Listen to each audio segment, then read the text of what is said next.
사람들은 부자가 되고 싶어 합니다.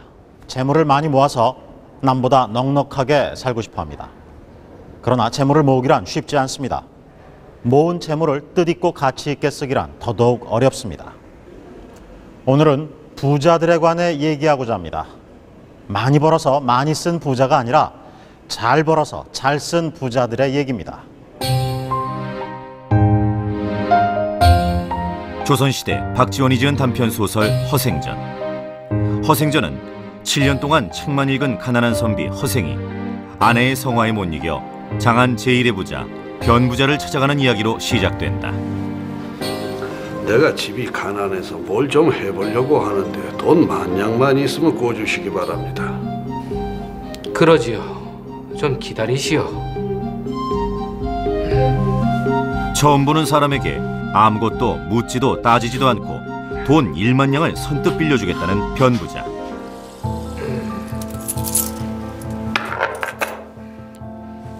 여기 만냥이요. 근일내 곧 상환하리다. 고맙습니다. 아니 누군지도 모르는 사람에게 만장을 주시다니요. 대체 무슨 까닭이십니까?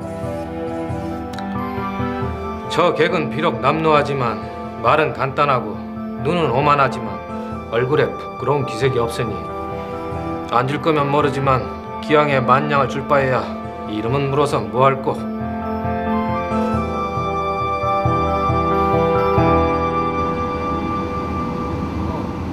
당시 만냥이라면 지금의 3억 원 정도에 해당되는 거금이다. 그 큰 돈을 선뜻 빌려준 허생전 속 변부자의 모델이라고 알려진 이가 있다. 안녕하세요. 안녕하세요. 반갑습니다. 조선시대 내로라 했던 부자의 후손들이다. 낡은 벽장 속에서 후손은 족보부터 꺼내 이야기 시작한다. 밀양 각자보입니다. 그러니까 1865년에 만든 각자보 밀양변시 족보입니다.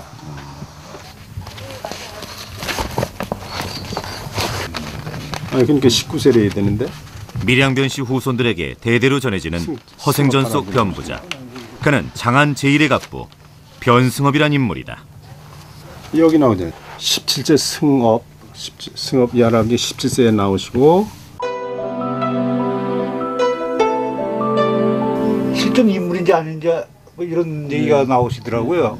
그러면 안 되겠다 그래갖고 이제 족보에 분명히 나와 있는데 실존 인물 아니라 전 후손으로도 이거 그런 생각이 들어갖고 그때는 뭐 한양에서 제일 부자였다고 이런 할머니가 이렇게 하신 것 같아요. 장난할게. 그렇다면 당시 변승업의 재산은 과연 얼마나 됐을까? 끊임없이 이제 집안에서 큰 부자 나옵니다.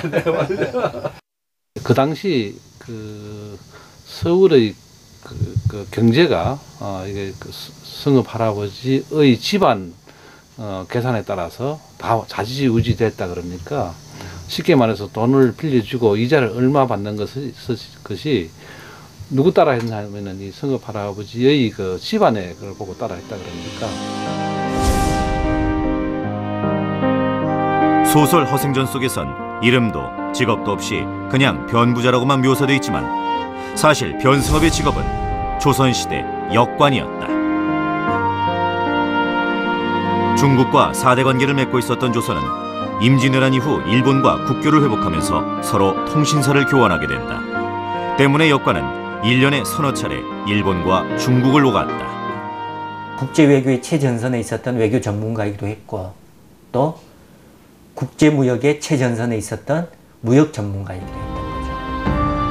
당시 일본과 중국은 직교역을 하지 않았기 때문에 조선의 역관들을 사이에 두고 중개무역을 했다. 그 당시에는 역관들에게 특별히 경비 제공을 안 했어요. 조선의 특산품인 인삼을 10근씩 그 사신들한테 주고 그 인삼을 명나라나 청나라에 가서 판매하게끔 해서 그걸로 경비를 충당하게끔 했거든요.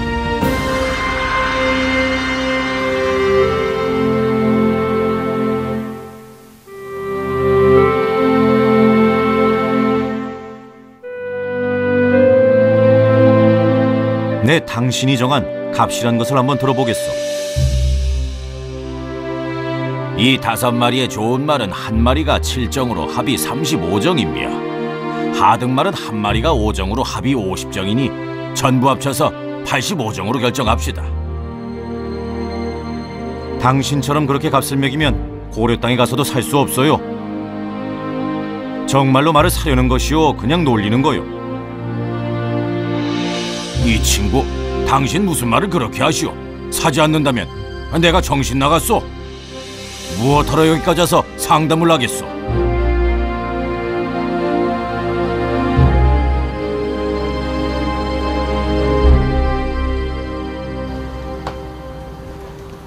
그렇다면 조선시대 역관들은 과연 어떻게 중국어를 배웠을까?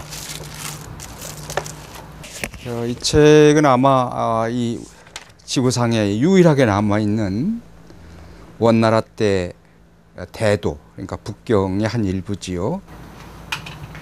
당시 역관들은 노골대라는 특이한 제목의 교재로 중국어를 배웠다.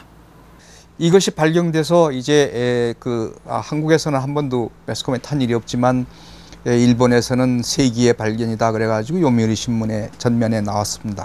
상인들이 중국에서 겪게 되는 다양한 일들을 적어놓은 노골대.